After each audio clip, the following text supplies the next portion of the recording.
وہ قاسم کے ساتھ مسجد سے ملحقہ اس چھوٹے سے گھر میں داخل ہوئی۔ ایک تیرانہ نگاہ سے 2 کمروں کے اس چھوٹے سے بند گھر کا جائزہ لیا۔ چھوٹا سا برآمدہ، ملحقہ کچن اور واش روم شاید اٹیچ ہی تھا۔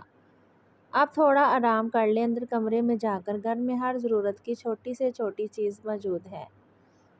پھر اگر ہو سکے تو رات کا کھانا بنا لیجیے گا، میں مسجد جا رہا ہوں۔ قاسم نے اسے بولا تو اس نے تحیر سے اپنے تازہ تانے شوہر کی جانب دیکھا، جو چند گھنٹوں کی دلہن کو کھانا بنانے کو بول رہا تھا۔ مجھے معلوم ہے، میں اپنی نئی نویلی دلہن کو کھانا بنانے کا بول رہا ہوں، مگر کیا کروں، مجبوری ہے۔ ویسے یوں آپ اس گھر سے جلد مانوس ہو جائیں گی۔ وہ شاید اس کی سوچ پڑ چکا تھا، تبھی مسکرا کر بولا، اسکا گڑبڑائی تھی اور فوراً اندر چلے گئی۔ قاسم مسکراتا دیوار میں موجود چھوٹے سے دروازے سے مسجد چلا گیا۔ وہ چھوٹے سے پلنگ پر لیٹی یوں ہی بے چینی سے کروٹیں بدلتی رہی۔ ہوں، ایسا بناؤں گی کھانا کہ رکھیں گے یاد۔ حکم تو ایسے دیا ہے جیسے میں کوئی زر خرید غلام ہوں ان کی۔ وہ جھنجھلائی۔ لیکن اگر مجھے فواہڑ یا کامچور سمجھا تو؟ وہ پریشان ہوئی اور کروٹ بدلی۔ تو سمجھتا پھرے، مجھے کیا؟ اس نے پھر کروٹ بدلی۔ کیوں سمجھے جب میں ہوں نہیں تو؟ وہ جھلا کر اٹھی۔ یوں بھی کافی دیر ہو چکی تھی۔ ویسے بھی آرام کس کمبخت کو آنا تھا۔ یوں ہی کچن میں آئی تو صاف ستھرا کچن دیکھ کر رہنے والے جو داد دیے بغیر نہیں رہ پائی۔ درمیانے سائز کا فریج کھول کر دیکھا تو اس میں تازہ گوشت، سبزیاں اور پھل پڑے تھے۔ یہ اپنے گھر کی ملکیت کا احساس تھا شاید، جو وہ دوپٹہ کمر پر باندھے اب جلدی سے گوشت نکال کر گوبھی گوشت کا سالن بنانے لگی۔ گوشت کو کوکر میں چڑھایا اور سبزی کاٹی۔ کوکر کا ٹائم لگ گیا تو اتنی دیر میں 4 پیڑوں کا آٹا گوندھ لیا۔ اس کا یوں اتنے عرصے بعد گھریلو ماحول میں کام کر کے بہت دل لگ رہا تھا۔ تبھی وہ توجہ سے اپنا کام کر رہی تھی۔ گوشت کی بھونائی کر کے سبزی ڈال دی۔ اب وہ پیڑے بنا رہی تھی جب قاسم عشاء پڑھا کر اور اپنے ہر کام سے فارغ ہو کر اندر آ چکا تھا۔ کچن کے دروازے پر ایستادہ اب وہ غور سے اس کایا پلٹ پر حیرانگی سے دیکھ رہا تھا۔ اسے تو لگا تھا اسے کافی محنت کرنا پڑے گی اس اڑیل گھوڑی کو راہ راست پر لانے کے لیے، مگر وہ تو پوری طرح نھماق سے اپنے کام میں مشغول تھی۔ شاید گھر گرہستی کا سکھ اس بیچاری کو ملا ہی نہیں تھا، تبھی وہ پوری دنیا سے باغی ہو گئی تھی اور اپنی من مرضیاں کرتی پھرتی تھی۔ قاسم کو اس پر ٹوٹ کر پیار آیا۔ اسکا کو خود پر گہری نظروں کی تپش کا احساس ہوا تو گڑبڑا کر پلٹی۔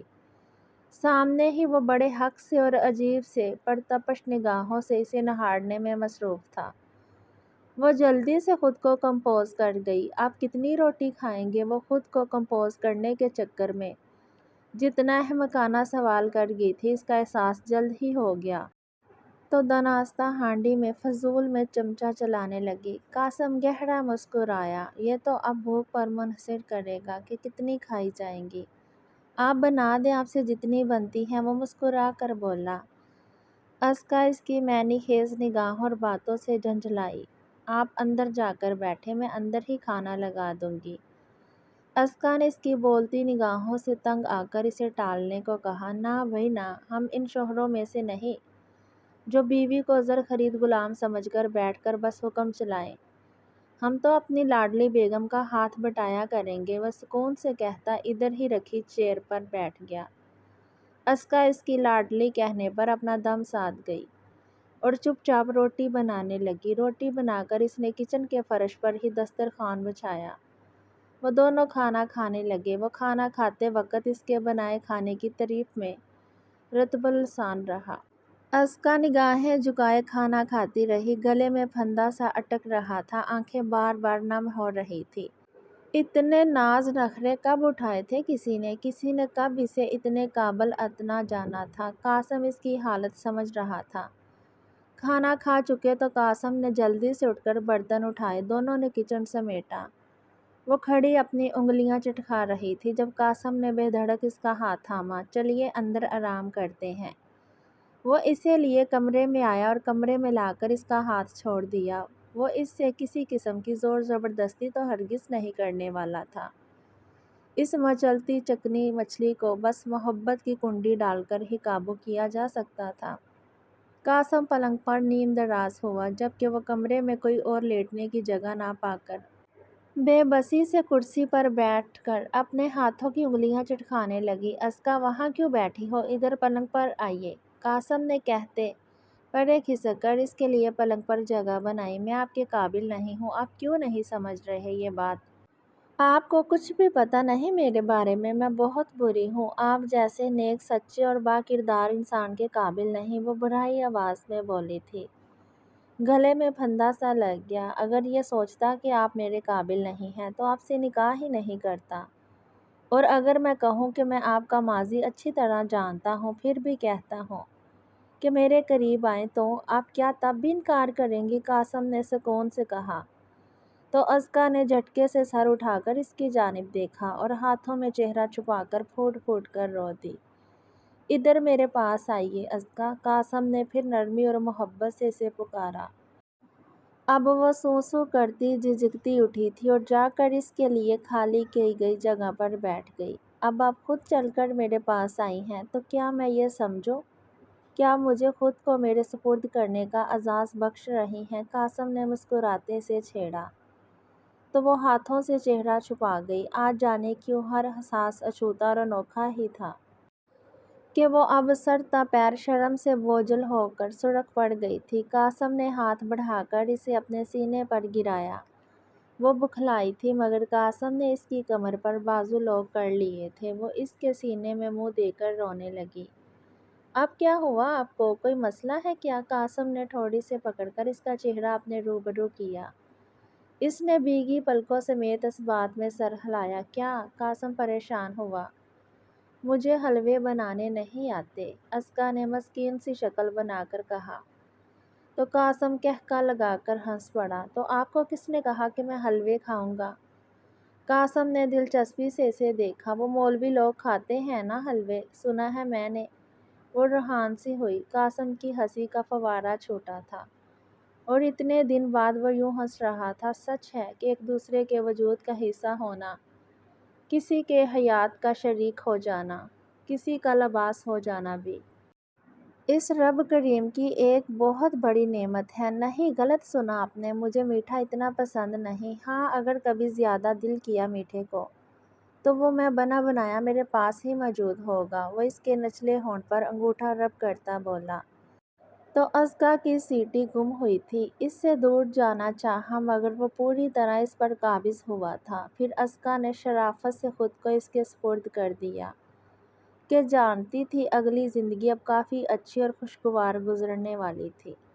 منیہا اپنے کمرے میں گئی تو ذہن میں جھمانکا سا ہوا۔ پورے مہینے یاد رکھ کر آج دن کی فکروں میں تو بھول ہی گئی کہ کل راہم کا برتھ ڈے ہے۔ وہ ناراض تھا اور یہ بات اسے کہاں گوارا تھی۔ کھانا تو بنا ہی چکی تھی، اب کچھ خاص پلان کر کے چوکیدار بابا سے کچھ سامان منگوایا۔ وہ سامان لے آئے تو پوری دل جمعی سے اپنا کمرہ ریڈ بلونز اور ریڈ گلابوں سے سجایا۔ ریڈ ویلوٹ کیک منگوا کر ٹیبل پر سجایا اور اس کے گرد گلاب بکھیر دیے۔ کمرے میں سینٹ کینڈلز لگائیں۔ جب ساری ضروری تیاری مکمل کر چکی تو ایک نظر اپنے حلیے پر ڈالی۔ ڈریسنگ کھولا تو اس میں سے راہم کا لایا ہوا ایک ریڈ ڈریس نکالا جو کہ سرخ رنگ کے پیروں تلک میکسی تھی۔ واش روم گئی، فریش ہو کر میکسی پہن کر باہر آئی، ڈریسنگ کے سامنے بیٹھی اور ایک نظر اپنا جائزہ لیا، پھر ہلکا سا تیار ہو گئی۔ میکسی کے ساتھ کا اپر پہن لیا، بال ڈرائی کر کے یوں ہی کھلے چھوڑ دیے اور کانوں میں ہلکے سے ریڈ ٹاپس اور گلے میں وہی پینڈنٹ پہن رکھا اور پھر سرخ رنگ کا سکارف سر پر لے لیا۔ آج وہ پوری طرح اپنے دل کی رضامندی سے خود کو اپنے شوہر کے سپرد کرنے کا ارادہ رکھتی تھی۔ وہ شوہر جو سالہ سال سے اس کی پہلی اور آخری محبت تھا، وہ محبوب شوہر جس نے اس کے سامنے ہاتھ جوڑ کر اور رو رو کر اپنے رویے کی معافی مانگی تھی اور اب تک اس کی مرضی اور خواہش کا احترام کر رہا تھا، تو اب یہ جب فیصلہ ہو گیا تھا، جب عمر بھر ساتھ رہنا ہے تو کیوں نہ ایک بھرپور شروعات کی جائے۔ جب ہر صورت ایک ساتھ رہنا ہے تو کیوں نہ نبھا کر لیا جائے۔ انتظار کی گھڑیاں طویل تر ہوتی جا رہی تھیں اور وہ پریشان پھر آخر تنگ آ کر فون اٹھایا اور راہم کو کال ملائی جو کہ پہلی بیل پر ریسیو کر لی گئی۔ بولو من، وہ شاید تھک چکا تھا یہ اعصاب شکن جنگ لڑتے لڑتے۔ میں آپ کا انتظار کر رہی ہوں، ابھی کے ابھی واپس آنا ہے کہ نہیں؟ آپ نے، وہ تلملا کر بولی تھی۔ آ رہا ہوں، راہم نے کہا اور فون رکھ دیا۔ تقریباً 12:15 بج چکے تھے جب وہ گھر داخل ہوا۔ وہ تو کہہ رہی تھی کہ وہ اس کا انتظار کر رہی ہے، مگر یہاں تو اندھیرا چھایا ہوا تھا۔ راہم حیران سا اندر داخل ہوا۔ آخر اپنے کمرے میں داخل ہوا تو منیہا نے ہلکی سی ڈم لائٹ جلائی۔ Happy birthday to you, happy birthday to you, وہ گاتی اس کے سامنے آئی اور اسے اس کی تیاری سمیت، کمرے کی تیاری سمیت خوشگوار ترین حیرت میں مبتلا کر گئی۔ یہ اس کی زندگی کا سب سے خوشگوار ترین اور بڑا سرپرائز تھا۔ اس کا موڈ سیکنڈز میں بدلا تھا۔ وہ اسے نقص سا تیار اپنے سامنے دیکھ کر ہواؤں میں اڑنے لگا تھا جیسے۔ من، یہ کیا؟ وہ مسکراتا اس کی جانب بڑھا۔ منیہا نے اس کے ہاتھ تھامے۔ سرپرائز، اس نے آنکھیں پٹپٹا کر کہا۔ راہم نے فرط جذبات میں اسے سینے میں بھونچا۔ دونوں کیک کی ٹیبل تک گئے۔ راہم نے اس کا ہاتھ تھام کر کیک کاٹا اور ایک چھوٹا سا پیس اسے کھلایا۔ منیہا نے راہم کو کیک کھلایا۔ یہ پل، یہ لمحے بہت خوشگوار اور حسین تھے۔ وہ اسے اس روپ میں دیکھ کر ہی اپنے ہوش اڑا بیٹھا تھا۔ وہ مسلسل اسے گہری نگاہوں سے دیکھ رہا تھا۔ دونوں نے کچن میں جا کر ہلکا پھلکا کھانا کھایا اور راہم پھر اسے ہاتھ تھامے کمرے میں لے آیا۔ یہ میری زندگی کا سب سے زیادہ حسین، خوبصورت اور یادگار ترین برتھ ڈے تھا من، وہ اس کے بازو تھام کر بولا تھا۔ اب اگر یہ میری لائی ہوئی میکسی پہن ہی لی ہے تو یہ اسکارف تو ہٹا کر دکھا دو یار، راہم نے کہتے نرمی سے اسکارف اتار کر ایک طرف رکھا تھا۔ وہ ہنوز وہ پیٹرن پہنے دیکھ راہم کو گدگدی سی ہوئی، جبکہ اب اس کی بولتی منیہا جو ہنوز نگاہوں کے سامنا کرنا منیہا کے لیے مشکل ترین امر تھا۔ میرا گفٹ کدھر ہے منیہا؟ اس نے اس کے کندھوں پر بازو رکھ کر معنی خیز انداز میں پوچھا۔ منیہا کا دل کیا کہیں بھاگ جائے، اور یہ جو اتنا بڑا سرپرائز دیا آپ کو، وہ اپنی گھبراہٹ پر قابو پاتی بولی تھی، جبکہ اس کے ماتھے پر چمکتا پسینہ کچھ اور ہی داستان سنا رہا تھا۔ وہ دھڑلے سے وہ پیٹرن پہنے اس کے سامنے تھی، جو کہ نگاہیں بھی کچھ اور ہی کہانی بیان کر رہی تھی۔ تبھی راہم نے اب بڑے حق سے اس کے چہرے کے ایک ایک نقش کو چوما تھا۔ منیہا نے سختی سے آنکھیں بند کی تھی۔ راہم کے ہونٹ اب پوری گردن پر محبت کے پھول بکھیر رہے تھے۔ منیہا نے کندھوں سے اس کی شرٹ مضبوطی سے دبوچ رکھی تھی۔ راہم نے اس کا اپر اتارا تھا اور منیہا کی جان لبوں پر آ گئی۔ اس نے دور ہٹنے کی کوشش کی، جو کہ راہم نے اس کی کمر کے گرد بازو حمائل کر کے اس کی پشت جھٹکے سے اپنے سینے سے لگا کر اس کی پچھلی گردن اور کمر پر اپنے ہونٹوں کا سفر شروع کیا، اور اس دوران وہ اپنی شرٹ اتار کر دور اچھال چکا تھا۔ منیہا کی سانس دھونکنے کی طرح چل رہی تھی، مگر اپنا جسم تو تب بے جان ہوتا محسوس ہوا جب کمر سے زپ نیچے تک کھلتی محسوس ہوئی۔ راہم، اس نے تڑپ کر پکارا۔ نہیں میری جان، آج چاہے جتنا مرضی پکارو، مجھے اپنی جان سے پوری ہمدردی ہے، مگر یہ راہم رحم نہیں کرے گا۔ آج اس کی جان لیوا سرگوشیاں منیہا کی جان بے جان کر رہی تھی۔ تبھی پیچھے مڑ کر منیہا نے راہم کے سینے میں اپنا منہ چھپایا تھا۔ راہم نے ٹھوڑی سے پکڑ کر اس کا چہرہ اوپر اٹھایا اور اس کے ان گداز ہونٹوں پر اپنے تشنہ ہونٹ رکھے۔ پیاس کی شدت زیادہ تھی۔ تبھی منیہا کو لگا وہ اس کے جسم سے سارا خون نچوڑ دے گا، اس کی تمام سانسیں اپنے سینے میں اتار لے گا۔ وہ یوں ہی اس کے لبوں کو قید کیے اسے بیڈ تک لایا تھا، نرمی سے بیڈ پر لٹا کر اس پر پورا حاوی ہوا۔ منیہا اب ہر طرح سے اس کے دام میں پھنس چکی تھی، اب رہائی کہاں ممکن تھی۔ وہ لمحہ بہ لمحہ اپنی محبت اس کے جسم میں انڈیل رہا تھا۔ رات قطرہ قطرہ پگھلتی رہی، مگر دو پاک روحوں کے اس خوبصورت ترین ملن پر پوری طرح سرشار اپنے اندھیرے کے پر پھیلاتی رہی۔ وہ جلے پیر کی بلی بنی پورے اپارٹمنٹ میں دندناتی پھر رہی تھی۔ وہ اپنی نفرت، حسد اور شہرت پسند طبیعت کے تحت اتنی آگے بڑھ چکی تھی کہ راہم کی پاکٹ سے